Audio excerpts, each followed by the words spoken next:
না, আমাৰ কথা স্পষ্ট যে আমি কোনো ধৰ্মৰ বিৰোধী নহয়, আমি বলবমৰ বিৰোধী নকৰো। আমি বলবমৰ প্ৰতি আমাৰ বিৰোধী নাই। কিন্তু যোৱাকালি এটি নৱজাতক গৰ্ভ অৱস্থাত মৃত্যুবৰণ কৰিব লগা কথাটো আমি অত্যন্ত দুখ প্ৰকাশ কৰিছো। আমি ক্ষোভিত হৈছো এই কাৰণেই আচলতে এটি নৱজাতক গৰ্ভাৱস্থাত মৃত্যু হ'ল। ইয়াৰ লগে লগে আচলতে প্ৰশাসনৰ কেইবাটাও ফুকুলা স্বৰূপ স্পষ্ট ৰূপত পৰিলক্ষিত হোৱা আমি দেখিবলৈ পাইছো। প্ৰথম কথা হ'ল যে টিপুকৰ পৰা ডুমডুমালৈ 7 কিলোমিটাৰ ৰাস্তাত 2 পৰা 3 ঘণ্টা সময় লাগিছে।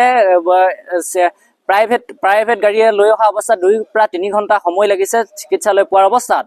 তাৰপিছত ইয়াত ৰাস্তাত অত্যন্ত পৰিমাণৰ যান জঁট, ব্যাপক উচ্চ প্ৰাবল্যৰ চাউণ্ড ছিষ্টেমৰ জৰিয়তে বলবমৰ নামত বহুতে আচলতে তাণ্ডৱ নৃত্য কৰিছে। তেওঁলোকৰ অৰ্ধ উলংগ অৱস্থাত তেওঁলোকে কিছুমানে তেওঁলোকে চোলাৰ বুটাম খুলি তেওঁলোকে নৃত্য কৰা আমি দেখিবলৈ পাইছো। আৰু আমি এনেকুৱা ধৰণৰ ঘটনা দেখিছো যে আমি নিজেই ৰাতি 2 বজালৈকে আমি এম্বুলেন্স পাৰ কৰাই দিছো, ডুমডুমা দলঙৰ আগলৈকে আমি এম্বুলেন্স পাৰ কৰাই দিছো। এনেধৰণৰ ঘটনা যোৱাকালি আমি দেখিবলৈ পাইছো, যোৱাকালি ৰাতি। তাৰপিছত প্ৰসূতিগৰাকী প্ৰথমতে ডুমডুমা চৰকাৰী চিকিৎসালয় FRUত ভৰ্তি কৰিলে। FRUত ভৰ্তি কৰাৰ পিছত তেওঁলোকে নোৱাৰো বুলি কৈ তেওঁলোকে তিনিচুকীয়ালৈ ট্ৰেন্সফাৰ কৰিলে। কিন্তু অত্যন্ত যান জঁটৰ কাৰণে তেওঁলোকে তিনিচুকীয়ালৈ নিনি ডুমডুমাৰ PJ ডেকা নাৰ্ছিং হোমত তেওঁলোকে ভৰ্তি কৰিলে। কিন্তু দুৰ্ভাগ্যজনকভাৱে PJ ডেকা নাৰ্ছিং হোম পোৱাৰ আগতে আচলতে গৰ্ভাৱস্থাতেই নৱজাতকটিৰ মৃত্যু হ'ল। গতিকে এই ক্ষেত্ৰত ইয়াত কেইবাটাও প্ৰশাসনৰ সোপাঢিলা নীতি স্পষ্টভাৱে পৰিলক্ষিত হৈছে।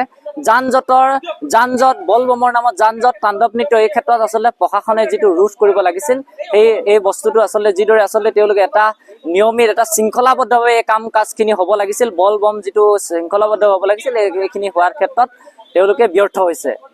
দ্বিতীয় কথা, কিমান প্ৰাবল্যলৈকে তেওঁলোকে চাউণ্ড ছিষ্টেম ব্যৱহাৰ কৰিবৰ কাৰণে অনুমতি দিছিল এইটো প্ৰশাসনে স্পষ্ট কৰিব লাগে। তৃতীয় কথা, ইয়াৰ লগে লগে আচলতে ডুমডুমা চিকিৎসালয়ৰ যিটো চৰকাৰী চিকিৎসালয়ৰ যিটো পয়া লগা অৱস্থা, এই পয়া লগা অৱস্থাটো স্পষ্ট ৰূপত পৰিলক্ষিত হ'ল। এম্বুলেন্সৰ অভাৱ, আজিৰ সময়ত তেওঁলোকে প্ৰসূতিসকলে আহিবৰ কাৰণে তেওঁলোকৰ এম্বুলেন্সৰ অভাৱ। তাৰপিছত ডুমডুমা চৰকাৰী চিকিৎসালয়ত স্ত্ৰীৰোগ বিশেষজ্ঞ কেৱল এগৰাকী আছে, কিন্তু সেই স্ত্ৰীৰোগ বিশেষজ্ঞগৰাকীও কালি ইয়াত উপস্থিত নাই। গতিকে তেনেধৰণৰ ঘটনাসমূহ আমি দৈনন্দিন দেখিবলৈ পাইছো। গতিকে এই কথাটো আমি কোনো কাৰণে আচলতে আমি গ্ৰহণযোগ্য বুলি আমি মানি ল'ব পৰা নাই। আমি প্ৰশাসনক দাবী জনাইছো, ডুমডুমাৰ চৰকাৰী চিকিৎসালয়ত চিকিৎসক নিয়োগ কৰিব লাগে। ইয়াতে বিভিন্ন গাঁওসমূহত এম্বুলেন্স প্ৰদান কৰিব লাগে। তাৰ লগে লগে আচলতে যিসমূহ ধৰ্মৰ নামত যিসমূহ আচলতে বিভিচাৰ হৈছে, তেওঁলোকে বলবমৰ নামত ভক্তসকলে সুন্দৰভাৱে পানী তুলি যাত্ৰা কৰিছে। তেওঁলোকে যথেষ্ট কষ্ট কৰি ঢলাৰ পৰা তিনিচুকীয়ালৈ বাট কৰি বাই গৈছে। কিন্তু একাংশই আচলতে তেওঁলোকে গান বজাই, DJ বক্স বজাই তাত উদ্বন্ধলি নৃত্য কৰিছে। এই কথাসমূহত আচলতে প্ৰশাসনে নজৰ দিবৰ কাৰণে আমি আহ্বান জনাইছো। আৰু এই ঘটনাটোৱে শেষ ঘটনা হওক, এই কথাটো আমি প্ৰশাসনক দাবী জনাইছো। আৰু প্ৰশাসনে এই ক্ষেত্ৰত উচিত ব্যৱস্থা গ্ৰহণ কৰিবৰ কাৰণে আমি প্ৰশাসনৰ প্ৰতি আমি আহ্বান জনাইছো। এটাই কথা ক'ব বিচাৰিছো, ধৰ্মৰ নামত, বলবমৰ নামত যি ধৰ্মৰ নামত গুৰামি চলি আছে, ধৰ্মৰ নামত গুৰামি চলাই উচ্চ স্বৰৰ উচ্চ প্ৰাবল্যতাৰ যি সংগীত বজাই তেওঁলোকে তাণ্ডৱ নৃত্য কৰি যান জঁটৰ সৃষ্টি কৰিলে, তেনে যান জঁটৰ সৃষ্টি কৰাৰ ক্ষেত্ৰত পুলিচ প্ৰশাসন কিয় মনে মনে আছে? অসমত বসবাস কৰা ধৰ্ম, জাতি, ধৰ্ম, বৰ্ণ নিৰ্বিশেষে তেওঁলোকে যিসমূহ সংস্কৃতি, যিসমূহ ধৰ্মৰ ৰীতি নীতি পৰম্পৰা চলি আছে, বেলেগ পৰম্পৰা ধৰ্ম ৰীতি নীতিত এনেকুৱা ধৰণৰ কিছুমান চলা দেখিছে নেকি আপোনালোকে? কথা হ'ল, তিনিচুকীয়া জিলাৰ চুতীয়া ছাত্ৰ সন্থাই আমাৰ ফালৰ পৰা এটাই কথা ক'ব বিচাৰিছো, যোৱা নিশা কৰ্দৈগুৰি অঞ্চলৰ যিগৰাকী গৰ্ভৱতী মহিলাই গাড়ীত আহি থকা অৱস্থাত টিপুকৰ পৰা প্ৰায় 8 কিলোমিটাৰ হৈ ডুমডুমালৈকে, টিপুকৰ পৰা ডুমডুমালৈ আহোঁতে প্ৰায় 2.5 ঘণ্টাৰ পৰা 3 ঘণ্টা সময় লগাৰ ক্ষেত্ৰত গৰ্ভতে তেওঁৰ সন্তানটি নষ্ট হৈ গৈছে। আমি এটাই কথা স্পষ্টকৈ ক'ব বিচাৰিছো, পুলিচ প্ৰশাসন এই ক্ষেত্ৰত ব্যৰ্থ। আমি তিনিচুকীয়া জিলাত বসবাস কৰা বিভিন্ন জাতি জনগোষ্ঠীয় সংগঠনসমূহে যেতিয়া আমি সংগ্ৰাম ঘোষণা কৰো, এই সংগ্ৰাম ঘোষণা কৰাৰ সময়ত পুলিচ প্ৰশাসন চৰকাৰৰ তৰফৰ পৰা বিভিন্ন ধৰণৰ এছবি, বিভিন্ন ধৰণৰ নিয়মাৱলী আমাৰ মূৰৰ ওপৰত জাপি দিয়ে।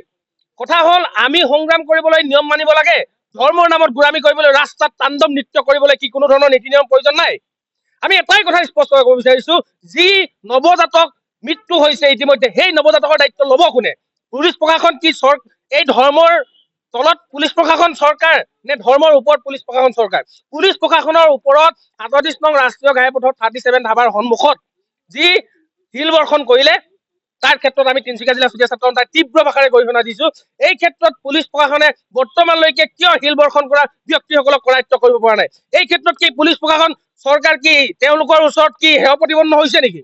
আমি এটাই কথা ক'ব বিচাৰিছো, অসমত বসবাস কৰা জনগোষ্ঠীয় জাতীয় সংগঠনসমূহ যিসমূহ আন্দোলন ঘোষণা কৰে, এই আন্দোলনত তেওঁলোকে যি ধৰণে ব্যৰ্থতা দেখায়, তেওঁলোকে যি ধৰণে নীতি নিয়মাৱলী দেখায়, তাৰ ক্ষেত্ৰত বলবমৰ নামত যি ধৰ্মৰ গোলামী চলিছে, বলবমৰ নামত যি তাণ্ডৱ নৃত্য উচ্চ প্ৰাবল্যতাত সংগীত বজাই তেওঁলোকে যি তাণ্ডৱ নৃত্য কৰিছে মদ পানী খাই, তাৰ ক্ষেত্ৰত কিয় পুলিচ প্ৰশাসনে বৰ্তমানলৈকে ব্যৱস্থা গ্ৰহণ কৰিব পৰা নাই?